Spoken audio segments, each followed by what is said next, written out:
Attempt series जो कि आपका 12th एग्जाम 2025 का जो होने वाला है, उसके लिए दोस्तों आज हम इस वीडियो में 5 नंबर का जो पूछने का चांस है वो क्वेश्चन हम लोग आज करने वाले हैं। यानी फिजिक्स में जो 5 नंबरिया क्वेश्चन है, जितने भी 5 नंबरिया इंपॉर्टेंट है आपके एग्जाम के व्यू से, वो सारा क्वेश्चन हम लोग करने वाले हैं।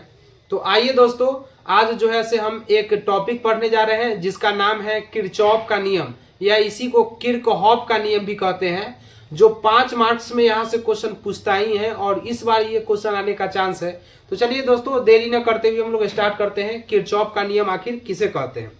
देखिए दोस्तों, किरचॉफ या किरचॉफ का नियम किसे कहते हैं? ये किरचॉफ नामक वैज्ञानिक ने क्या किए थे, इन्होंने एक नियम प्रतिपादित किए थे और इस नियम में उन्होंने क्या कहे थे दोस्तों, इस नियम में उन्होंने क्या कहे थे कि अगर कोई भी पदार्थ है और उस पदार्थ में जितना आवेश को देंगे और वो पदार्थ से जितना आवेश हुआ जो है से वह बाहर निकलेगा, वो दोनों एक दूसरे के योग के बराबर होता है। सबसे पहले समझिए दोस्तों कि ये बिंदु किसी बिंदु में जाके आवेश मिल रहा है, किसी भी बिंदु में जाके मिल रहा है, तो किरचॉफ नामक वैज्ञानिक ने जो है से इसे बिंदु नियम भी कहे थे। तो क्योंकि बिंदु में मिला है तो इसे कौन नियम कहेंगे? बिंदु नियम कहेंगे। दूसरा, धारा। अच्छा, यहाँ पर जो है से कौन आ रहा है बिंदु पर? तो धारा आ रहा है, धारा आ रहा है यहाँ पर, इसलिए इन्होंने इस नियम को धारा नियम भी कहे।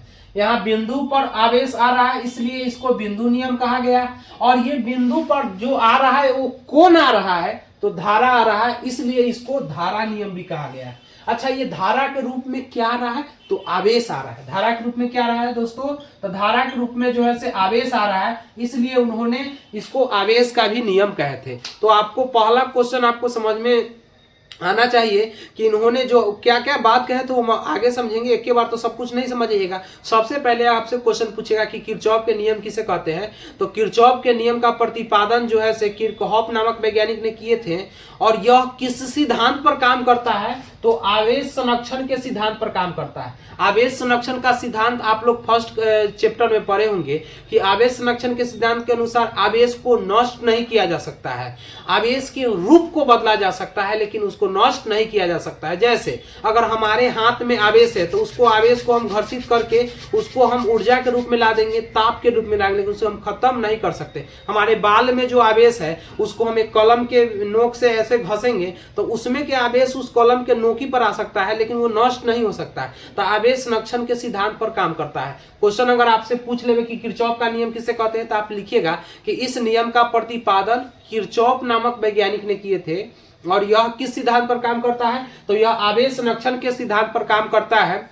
और ये इसे कौन कौन नियम से कहा जाता है? तो पहला, बिंदु नियम से कहा जाता है क्योंकि यह बिंदु पर जाके मिलता है। दूसरा, बिंदु पर आता कौन है? तो धारा आता है, इसलिए इसको धारा नियम भी कहा जाता है। और तीसरा, धारा के रूप में आता कौन है? आवेश, तो इसलिए इसे आवेश का भी नियम कहा जाता है। तो इतना बात आप लोग लिख लीजिएगा कि इस नियम का प्रतिपादन किरचॉफ नामक वैज्ञानिक ने किए थे, और यह किस सिद्धांत पर काम करता है? तो आवेश संरक्षण के सिद्धांत पर काम करता है। इसको और कौन नाम से जाना जाता है? तो उसको बिंदु नियम, धारा नियम और आवेश नियम के नाम से भी जाना जाता है। चलिए दोस्तों, आगे हम लोग समझते हैं किरचॉफ के कितने नियम हैं। तो किरचॉफ का 2 नियम होते हैं। किरचॉफ के कितने नियम होते हैं? 2 नियम होते हैं। पहला नियम और दूसरा नियम होता है। किरचॉफ का पहला नियम और दूसरा नियम होता है। तो चलिए हम लोग बारी बारी से समझते हैं कि किरचॉफ के पहला नियम क्या कहता है और दूसरा नियम क्या कहता है। तो चलिए दोस्तों, स्टार्ट करते हैं। पहला नियम देखिए, किरचॉफ का पहला नियम कहता है क्या? किरचॉफ का पहला नियम कहता है क्या दोस्तों? किरचॉफ का पहला नियम कहता है क्या कि इस नियम के अनुसार क्या कहता है कि जैसे मान लेते हैं यहाँ पर देखिए, जैसे मान लेते हैं यहाँ पर कोई आवेश आ रहा है, आवेश आया और इस बिंदु पर मिल गया और ये आवेश चला गया। मान लेते हैं यहाँ पर, ध्यान दीजिएगा दोस्तों, ये आवेश आ रहा है और जा रहा है। मान लेते हैं, सब लोग यहाँ ध्यान दीजिए। देखिए, जैसे मान लेते हैं ये आवेश आ रहा है, तीर यह साबित करेगा कि आवेश अंदर की ओर जा रहा है। और ये मान लेते हैं कि आवेश जो है से ये आवेश बाहर जा रहा है। मान लेते हैं ये आवेश अंदर गया, ये भी अंदर गया। मान लेते हैं ये बाहर गया और ये मान लेते हैं कि ये बाहर गया। ठीक है, ये तीर यह निर्धारित करता है कि आवेश किधर जा रहा है। ये तीर निर्धारित कर रहा है कि बिंदु की ओर जा रहा है। ये तीर निर्धारित कर रहा है कि आवेश बिंदु से दूर जा रहा है। और ये तीर निर्धारित कर रहा है कि आवेश बिंदु के अंदर जा रहा है। और ये तीर निर्धारित कर रहा है कि आवेश कहाँ जा रहा है? बिंदु के अंदर जा रहा है। ठीक है दोस्तों, देखते हैं रिकॉर्ड हो रहा है। हाँ चलिए ठीक है। बिंदु पर जाएगा। जैसे मान लेते हैं कि ये आवेश आई ए है, ये आवेश मान लेते हैं आई बी है, ये आवेश मान लेते हैं आई सी है, ये पर मान लेते हैं आई डी है, और ये मान लेते हैं आई ई है, और इसको मान लेते हैं आई एफ है। ठीक है दोस्तों, ये आवेश दे दिए। तो किरचॉफ का पहला नियम क्या कहता है कि इस नियम के अनुसार किसी बिंदु में प्रवेश कर रही, इस नियम के अनुसार, पहला नियम के अनुसार, इस नियम के अनुसार, इस नियम के अनुसार किसी बिंदु में प्रवेश कर रही, ध्यान दीजिएगा दोस्तों, किसी बिंदु में प्रवेश कर रही सभी धाराओं का योग, प्रवेश कर रही सभी धाराओं का योग, उससे बाहर निकल धाराओं का योग तथा उससे बाहर निकल रही सभी धाराओं के योग के बराबर होता है, योग के बराबर होता है। इस बात को समझिए दोस्तों, बराबर होता है। मतलब पहला नियम क्या कहता है कि जितना भी आवेश अंदर जा रहा है बिंदु की तरफ, वो सभी का योग उस बिंदु से जब बाहर निकल रहा है उस सभी के योग के क्या होते हैं, बराबर होते हैं। यही बात को यहाँ लिख दिए कि इस नियम के अनुसार किसी बिंदु में प्रवेश कर रही सभी धाराओं का योग उससे बाहर निकल रही सभी धाराओं के योग के क्या होता है, बराबर होता है। अगर आपसे हम कहेंगे कि कौन कौन अंदर जा रहा है तो कहिएगा आई ए जा रहा है, तो यहाँ पर लिखेंगे आई ए प्लस। इधर देखिए तो बाहर ना जा रहा है, तो बाहर वाला को नहीं हमको लेना, अंदर कौन जा रहा है, आई सी जा रहा है, तो यहाँ पर लिखेंगे आई सी प्लस। इसमें देखिए ये तो बाहर जा रहा है, तो बाहर नहीं, हमको पहले अंदर वाला को ही ले जाना है। तो बाहर जा रहा है, ये भी बाहर जा रहा है, ये अंदर जा रहा है, तो इसको लिखिएगा आई एफ। ये सभी यानी जो भी अंदर जा रहा है उसका योग और बाहर आ रहा है उसके योग के क्या होता है, बराबर होता है। तब बाहर कौन कौन आ रहा है दोस्तों, देखिए आई बी आ रहा है, तो यहाँ पर लिखेंगे आई बी प्लस। और कौन आ रहा है बाहर, आई डी आ रहा है, तो यहाँ पर लिख देंगे आई डी प्लस। और कौन बाहर आया है, तो अब आ गया है दोस्तों, अब कोई नहीं आया है। चलिए, तो इसी को हम लोग कहते हैं किरचॉफ का पहला नियम कहते हैं। इसी को हम लोग क्या कहते हैं, किरचॉफ का पहला नियम। हम उम्मीद करते हैं कि अभी तक आप समझ गए किरचॉफ का नियम किसे कहते हैं। तो इस नियम का प्रतिपादन किरचॉफ नामक वैज्ञानिक ने किए थे। और यह किस सिद्धांत पर काम करता है, तो आवेश संरक्षण के सिद्धांत पर काम करता है। और इसे कौन कौन नियम से कहा जाता है, तो इसे बिंदु नियम, धारा नियम और आवेश नियम के नाम से भी जाना जाता है। और किरचॉफ ने कितने नियम दिए थे, तो किरचॉफ ने 2 नियम दिए थे। पहला नियम क्या है, किरचॉफ का पहला नियम, और दूसरा होगा किरचॉफ का दूसरा नियम। पहला नियम में हम बताए हैं क्या कि इस नियम के अनुसार कोई भी बिंदु में जितना धारा प्रवाहित कर रहा है, अगर हम एक तार ले लेते हैं, इसमें 2 एम्पियर का धारा भेजे और उस तार से फिर एनकारी 2 एम्पियर चला गया, दोनों बराबर होता है। अगर आप मान लेते हैं कि यहां से मान लेते हैं एक तार है और एक तार ये है, इधर का आप 2 एम्पियर का धारा भेजे और इधर भी जो है से पास होगा तो 2 एम्पियर, ये दोनों क्या होगा, आपस में बराबर होगा। यानी जितना प्रवेश कर रहा है उसका योग और जितना बाहर निकल रहा है उसका योग, दोनों का योग क्या होता है, बराबर होता है। और इसी बात को किरचॉफ नामक वैज्ञानिक ने कहे थे, इसलिए इसको किरचॉफ का पहला नियम कहते हैं। अब हम लोग दोस्तों समझते हैं किरचॉफ का दूसरा नियम, लेकिन उससे पहले एक न्यूमेरिकल आपसे क्वेश्चन पूछ सकता है। उम्मीद करते हैं अगर ये समझ गए हैं तो स्क्रीनशॉट ले लीजिए। आगे हम लोग समझते हैं इसी से रिलेटेड क्वेश्चन। देखिएगा दोस्तों, किरचॉफ का दूसरा नियम से संबंधित इसी से रिलेटेड हम लोग देखेंगे कि किरचॉफ का दूसरा नियम क्या कहता है।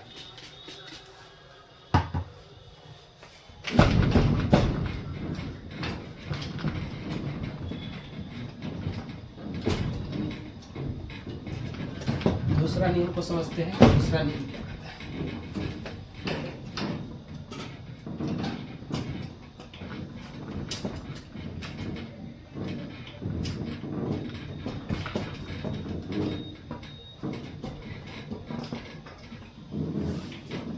देखिए दोस्तों, दूसरा नियम, किरचॉफ का दूसरा नियम समझते हैं कि दूसरा नियम क्या है। लेकिन उससे पहले एक न्यूमेरिकल बनता है। देखिए दोस्तों, इस तरह का क्वेश्चन आपको दे देगा, इस बात को समझिए। मान लेते हैं यहाँ पर दे दिया है I1 दे दिया है, एगो बाहर कर देते हैं I2 दे दिया है, फिर अंदर कर देते हैं I3 दे दिया है और इसको बाहर कर देते हैं I4 दे दिया है। कहेगा I1 का मान मान लेते हैं कि 3 एम्पियर दे दिया, I2 का मान लेते हैं कि 4 एम्पियर दे दिया, I3 का मान लेते हैं 5 एम्पियर दिया और I4 का मान पूछ लिया, तब कैसे निकालिएगा? तो अभी आपको सब का मान दे दिया, I1 का मान दे दिया, I2 का मान दे दिया, I3 का मान दिया और I4 का मान पूछेगा। तो हम पहला नियम से क्या अभी पढ़े हैं कि जो बिंदु की ओर प्रवेश करता है उसका योग और बाहर जो निकलता है उसका योग दोनों के बराबर होता है। अंदर कौन कौन जा रहा है? I1 जा रहा है, तो यहाँ लिखेंगे I1 प्लस, और कौन जा रहा है अंदर? I3 जा रहा है, तो यहाँ लिख दीजिए I3, और कोई अंदर जा रहा है? नहीं, बराबर। अब बाहर कौन कौन जा रहा है? तो बाहर में तो ये ना I2 जा रहा है, तो यहाँ पर लिख दीजिए I2 प्लस, और बाहर कौन जा रहा है? तो I4, तो यहाँ पर लिख दीजिए I4। सब का मान यहाँ दिया हुआ है। I1 का मान कितना दिया हुआ है दोस्तों? तो I1 का मान है 3, तो यहाँ लिख दीजिए 3 एम्पियर प्लस I3 का मान कितना है? I3 का मान 5 है, तो यहाँ लिख दीजिए 5 एम्पियर बराबर। I2 का मान कितना है? तो I2 का मान 4 है, तो यहाँ पर लिख दीजिए 4 एम्पियर प्लस I4 का मान तो निकालना ही है, I4 का मान तो निकालना है। अब सॉल्व कीजिए, इस दोनों को जोड़ दीजिएगा दोस्तों, तो 5 और 3 कितना हो जाता है? 8 एम्पियर। एम्पियर विद्युत धारा का ऐसे ही मात्रक होता है। बराबर में क्या हो जाएगा? 4A और प्लस में I4 के I4 यहाँ पर लिख दीजिए I4 के I4। आप जानते हैं कोई चीज प्लस में रहता है, बराबर के इधर आता है तो कथी में हो जाता है? माइनस में हो जाता है। तो यहाँ पर हम कहेंगे 8A और प्लस 4 इधर आके क्या हो जाएगा? -4 एम्पियर। अब बराबर में क्या हो जाएगा यहाँ पर दोस्तों? तो I4 हो जाएगा। घटा दीजिए, 8 में से 4 चला गया तो कितना बच जाएगा? 4 एम्पियर। बराबर में क्या हो जाएगा? I4। ये क्वेश्चन पूछता है दोस्तों, आपको पिक्चर बनाकर और क्वेश्चन पूछ देगा। तो उम्मीद करते हैं इस बात को समझ गए। सीधे याद रखना है, जितना अंदर प्रवेश करेगा उसका योग और जितना बाहर निकलेगा उसका योग, दोनों को क्या कर देना है? बराबर करते हैं। तो चलिए दोस्तों, हम लोग अब दूसरा नियम को समझते हैं। पहले इसको थोड़ा स्किप करते हैं।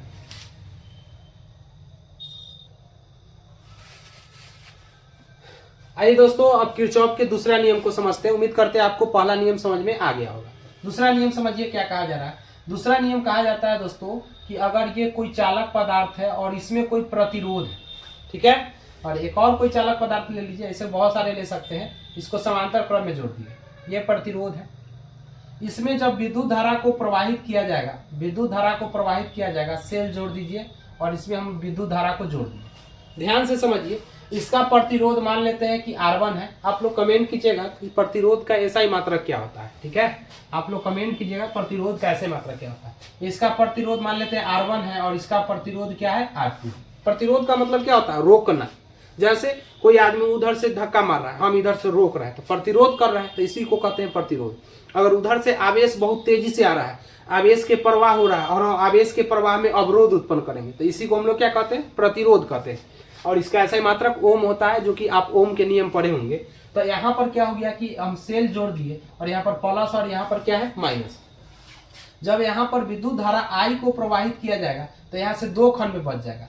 एक तो आ जाएगा I1 धारा और एक इधर चल गया, ई वाला में चला है I1 धारा, और एक इधर में चलाएगा क्या दोस्तों? I2। यहाँ तक रहता IA है धारा, लेकिन दो तार होने के कारण अलग अलग धारा हो जाएगा। यहाँ पर I1 धारा हो जाएगा, यहाँ पर I2 धारा हो जाएगा, दो अलग अलग हो गया। अब इसको I2 से गुना करेंगे तो क्या हो जाएगा? I2। अब देखिए दूसरा नियम में उन्होंने क्या कहे थे? दूसरा नियम में कहे थे कि यदि किसी भी चालक पदार्थ में जब आप धारा प्रवाहित करते हैं तो उसमें जो प्रतिरोध उत्पन्न होगा ना, तो जितना धारा प्रवाहित किए, जैसे मान लेते हैं कि 2 एम्पियर का धारा प्रवाहित किए किसी चालक में, तो 2 एम्पियर का धारा प्रवाहित किए, ठीक है, तो 2 एम्पियर का धारा प्रवाहित किए और उसका प्रतिरोध मान लेते हैं कि 3 ओम है, तो उसका जो गुणनफल होगा 3 दूनी 6, ये इसका नियतांक होगा। और ऐसा नहीं कि एगो चालक में ओकरा नीचे एक औरो चालक रख दीजिएगा तैयो उसका गुणनफल 6 होगा, औरो रख दीजिए तभी 6 होगा। यानी अगर हम 10 रुपया धारा के रूप में भेज रहे हैं ना किसी चालक पदार्थ में, 10 रुपया भेजने के बाद और उसके बीच में 2-3-4 गो मशीन लगा दीजिए। एगो मोबाइल चार्ज करने वाला मशीन लगा दीजिए, एगो लैपटॉप चार्ज करने वाला मशीन, एक टॉर्च करने वाला मशीन, और तब धारा प्रवाहित कीजिएगा दोस्तों। तो धारा प्रवाहित करने के बाद सबको उतना ही मिलेगा। मतलब अगर मोबाइल वाला को उतना प्रतिरोध मिल रहा है, प्रतिरोध और धारा मिल रहा है, उतना ही चार्जर वाला को, उतना ही लैपटॉप वाला को मिलेगा। यही बात को इन्होंने कहे थे कि अगर कोई भी चालक पदार्थ में जो प्रवाहित धारा है, किसी भी चालक पदार्थ में प्रवाहित धारा और उसके प्रतिरोध का गुणनफल, किसी भी चालक पदार्थ में प्रवाहित धारा, तो इसमें प्रवाहित धारा क्या है? I1 और प्रतिरोध क्या है? R1। तो किसी भी चालक पदार्थ में प्रवाहित विद्युत धारा और उसका प्रतिरोध का गुणनफल जो होता है एक नियतांक होता है। तो केवल इसमें नहीं, I1 R1 बराबर, इसमें भी तो वही होगा दोस्तों। इसमें प्रवाहित धारा क्या है I2 और इसका प्रतिरोध क्या है R2। ये सब किसके बराबर हो जाएगा? तो V के बराबर हो जाएगा। नियतांक V के बराबर होगा, मतलब कि कांस्टेंट कोई ले सकते हैं तो उसको V के बराबर हो जाएगा। तो इसका परिभाषा आप लोग समझ गए कि किसी चालक में प्रवाहित विद्युत धारा, क्या परिभाषा याद रखिएगा, किसी चालक में प्रवाहित विद्युत धारा और उसमें उत्पन्न प्रतिरोध, किसी चालक में प्रवाहित विद्युत धारा और उसमें उत्पन्न प्रतिरोध के गुणनफल जो होता है एक क्या होता है? नियतांक होता है। और इसी को किरचॉफ का कोई नियम कहते हैं? तो इसी को किरचॉफ को दूसरा नियम कहते हैं। समझ गए दोस्तों? किसी चालक में प्रवाहित विद्युत धारा और उसमें उत्पन्न प्रतिरोध का गुणनफल जो होता है एक नियतांक होता है, और इसी को हम लोग कहते हैं किरचॉफ का दूसरा नियम कहते हैं। ये दोनों नियम बहुत ज्यादा इंपॉर्टेंट है, पहला नियम और दूसरा नियम। उम्मीद करते हैं आपको पहला और दूसरा नियम समझ में आ गया होगा। आप इसको स्क्रीनशॉट ले लीजिए, खींच लीजिए। अगर आपको नहीं समझ में आया तो हम जो बोल रहे हैं उसी को लिखिएगा कि किसी चालक में प्रवाहित विद्युत धारा, किसी चालक में प्रवाहित विद्युत धारा उसमें उत्पन्न प्रतिरोध के गुणनफल का और एक नियतांक होता है। इसी को किरचॉफ का हम लोग कहते हैं दूसरा नियम कहते हैं। अब आइए दोस्तों, इससे संबंधित क्वेश्चन और आगे पूछता है कि किरचॉफ के नियम क्या है? व्हीट स्टोन ब्रिज को सिद्ध करें। तो हम लोग अभी सिद्ध करेंगे व्हीट स्टोन ब्रिज।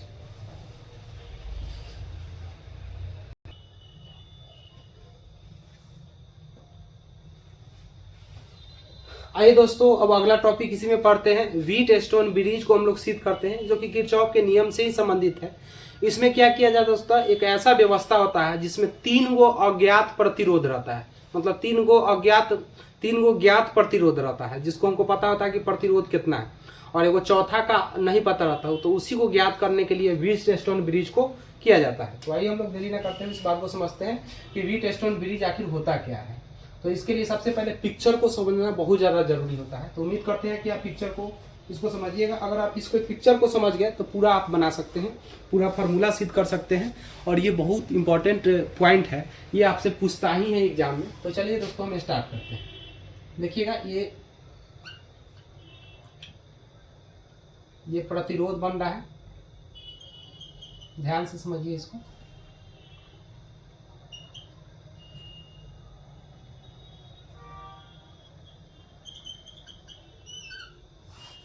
और बीच में एक गैल्वेनोमीटर जोड़ दिया जाता है G, ध्यान से समझिए, यहाँ तक हो गया। और इसको एक सेल से जोड़ दीजिए जो विद्युत धारा को प्रवाहित कराएगा। विद्युत धारा ये प्लस है और ये माइनस, यहाँ सेल जोड़ दिए हैं। यहाँ तक समझ में आ गया। ये प्रतिबिंब आप बना लीजिएगा। इस सब प्रतिरोध है, इसका मान लेते हैं प्रतिरोध P है, इसका प्रतिरोध मान लेते हैं Q, इसका प्रतिरोध मान लेते हैं R, और इसका प्रतिरोध क्या मान लेते हैं S। यहाँ तक समझ में आ गया। 4 गो प्रतिरोध मानना था, P Q R S मान लिए। अब इसका सारा नाम लिख दीजिए। इसका नाम रख दीजिए कि ये A है, इसका नाम रख दीजिए कि ये B है, इसका नाम रख दीजिए C, और इसका नाम रख दीजिए D। यहाँ तक समझ गए। यहाँ से जब विद्युत धारा I को प्रवाहित किया जाता है, विद्युत धारा जब I को प्रवाहित किया जाता है, तो ध्यान से समझिए दोस्तों, विद्युत धारा I को ये 5 नंबर में पूछता है, और आपको संघर्ष करना होता है जीवन में। इसको बात को समझिए, तब आपको समझ में आएगा। जब यहाँ पर क्या I धारा को प्रवाहित किया जाएगा दोस्तों, तो I धारा को प्रवाहित किया जाएगा तो यहाँ तक ला तो I आएगा, लेकिन इसके साथ तो 2 गो तार आ गया, तो 2 गो तार आ गया तो I का मान बढ़ जाएगा।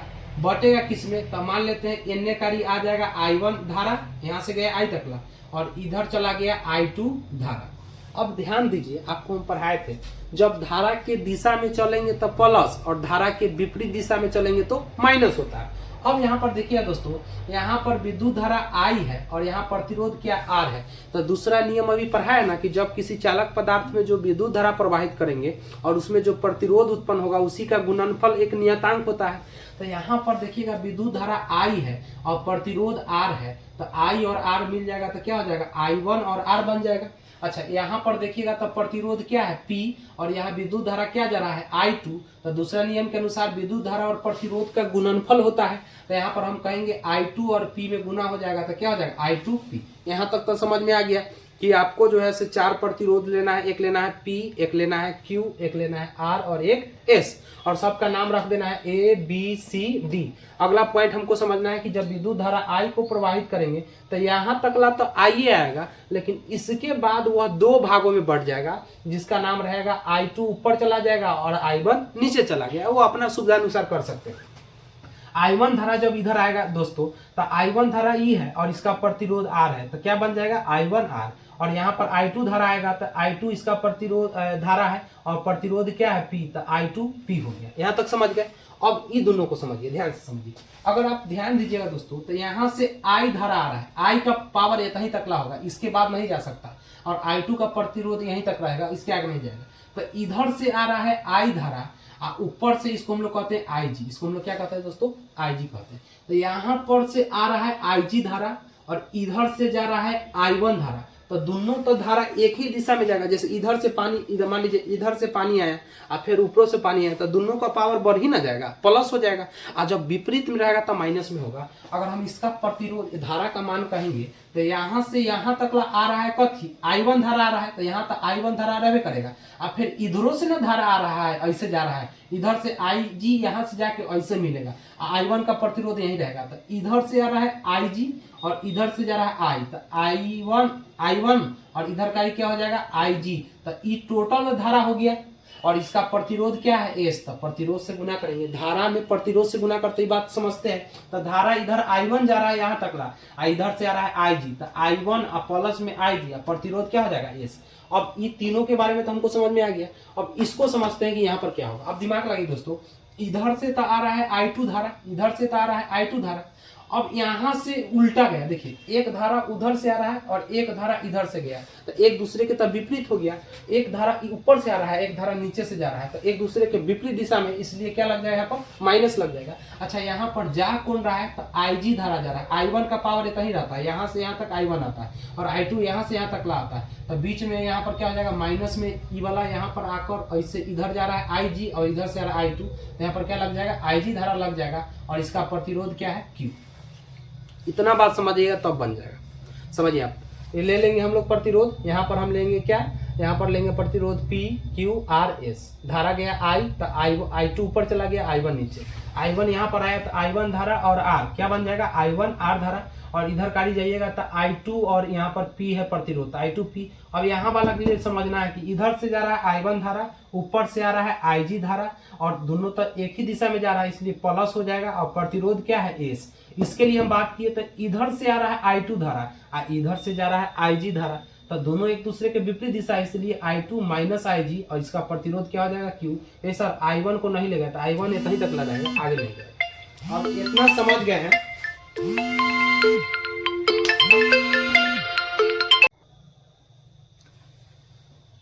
आइए दोस्तों, तब स्टार्ट करते हैं। तो देखिए यहाँ पर आपको 2 लूप दिखाई दे रहा होगा।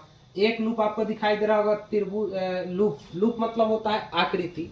यहाँ पर देखिएगा लूप, लूप चलिएगा A D B A में, मतलब ऐसे जाके ऐसे मिल ही जाना है।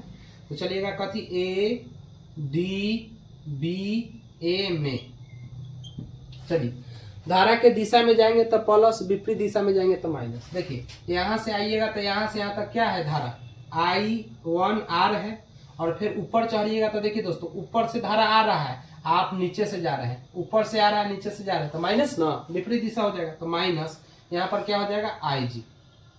फिर देखिए आप इधर आइएगा तो देखिए धारा ऐसे जा रहा है, आप आ रहे हैं ऐसे, समझ में रहा है, हम ऐसे करके ऐसे जा रहे हैं, तो ऐसे गए तो यहाँ तक तो धारा के दिशा ही में थे, I1 R हो जाएगा, और माइनस ऊपर जाएंगे तो ऊपर से धारा आ रहा है, हम नीचे से जा रहे हैं, तो IG हो जाएगा। और फिर इधर से नीचे आइएगा दोस्तों, तो इधर से तो I2 धारा जा रहा है, हम ऊपर से आ रहे हैं, तो विपरीत हो गया ना, तो इसलिए यहाँ पर माइनस हो जाएगा, और यहाँ पर क्या हो जाएगा I2P। और ये सभी बराबर होता है, ये सब किसके बराबर होता है, तो 0 के बराबर हो जाता है। इसको समीकरण क्या मानेंगे, फर्स्ट मानेंगे। अब चलिए दूसरा लूप देखिएगा, दूसरा लूप देखिएगा दोस्तों, तो आपको आ जाए देखिए त्रिभुज BDCB, जहां से शुरू किया जाता है उतना से खत्म किया जाता है। तो यहाँ पर लिखिएगा लूप, लूप का थी BDCB, BDCB में, ठीक है।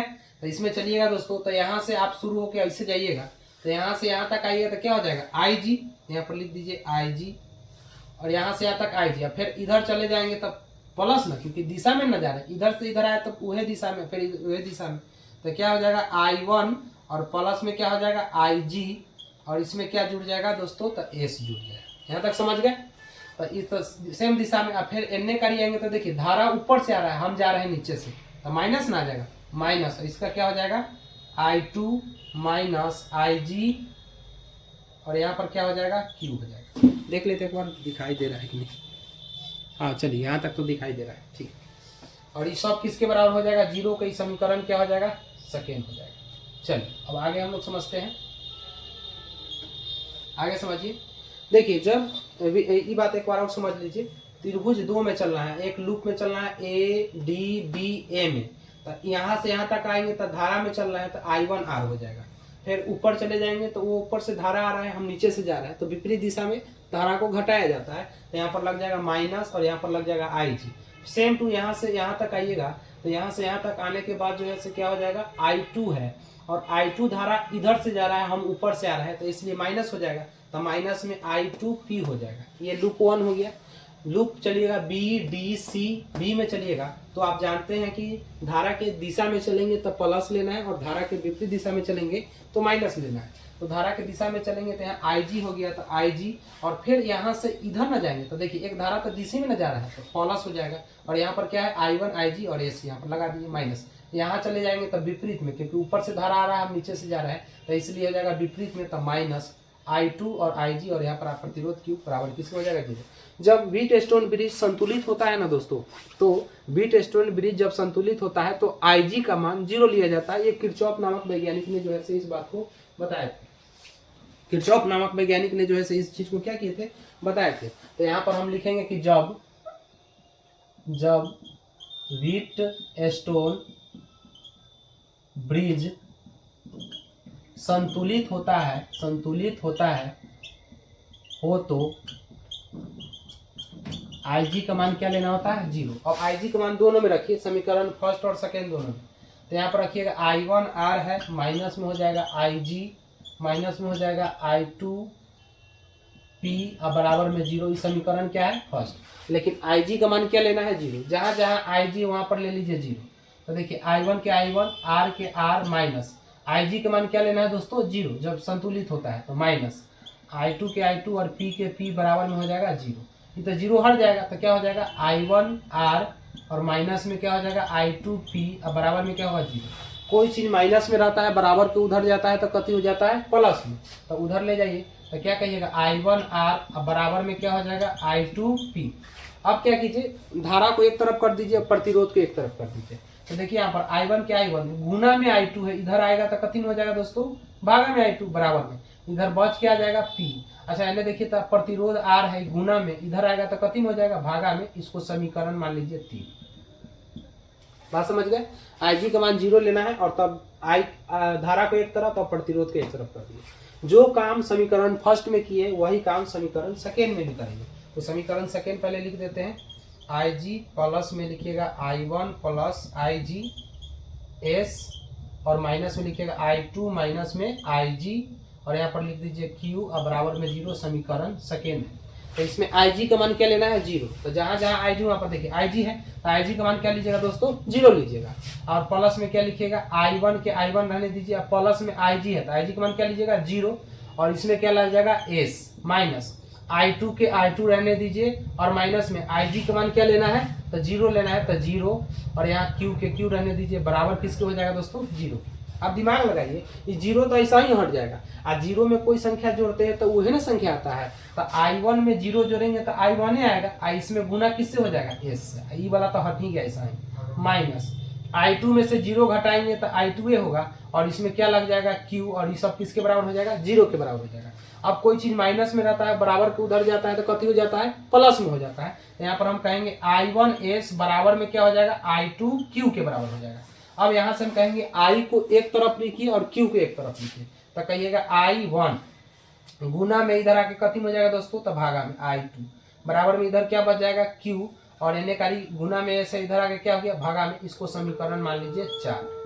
मान लीजिए समीकरण 3 और 4 में देखिए दोस्तों, तो एक चीज कॉमन लग रहा होगा, LHS दोनों को क्या है, बराबर। और आप लोग मैथ में पढ़ चुके हैं कि जिस समीकरण का LHS आपस में बराबर होता है उसका RHS भी आपस में बराबर होता है। तो हम यहाँ पर लिख देते हैं दोस्तों, यहाँ पर लिख देते हैं कि समीकरण 3 तथा 4 से हम ये देख रहे हैं कि LHS दोनों के बराबर है। यहाँ भी देखिएगा तो I1 बटा I2, यहाँ पर भी I1 बटा I2।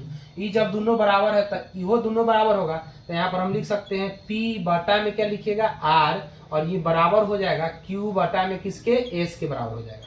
अब इसको थोड़ा सजा के लिख दीजिए, यहाँ पर P के P रहने दीजिए और Q को यहाँ पर ले आइए, तो Q बराबर, अगर Q को यहाँ R के स्थान पर लाए तो R को यहाँ ले जाइए, R इसके जगह पर चल जाएगा, तो R और बाटा में क्या हो जाएगा, S। और इसी को हम लोग कहते हैं व्हीट-स्टोन ब्रिज का सिद्धांत, और इसी को हम लोग को सिद्ध करना होता है। उम्मीद करते हैं दोस्तों कि आपको समझ में आया होगा। अगर आपको समझ में नहीं आया तो वीडियो को एक बार और देखिए और तब समझ जाइएगा। ये आपको पहला यहाँ से क्वेश्चन आपको किस तरह से पूछेगा, तो पहला तो पूछ सकता है कि किरचॉफ का नियम क्या है, उसको लिखिए। किरचॉफ के दोनों नियम के लिखिए। आपको कहेगा आवेश संरक्षण का सिद्धांत बताइए, आवेश संरक्षण के सिद्धांत बताइए, या आपको ये क्वेश्चन पूछेगा, ये 2 नंबर में पूछ दिया।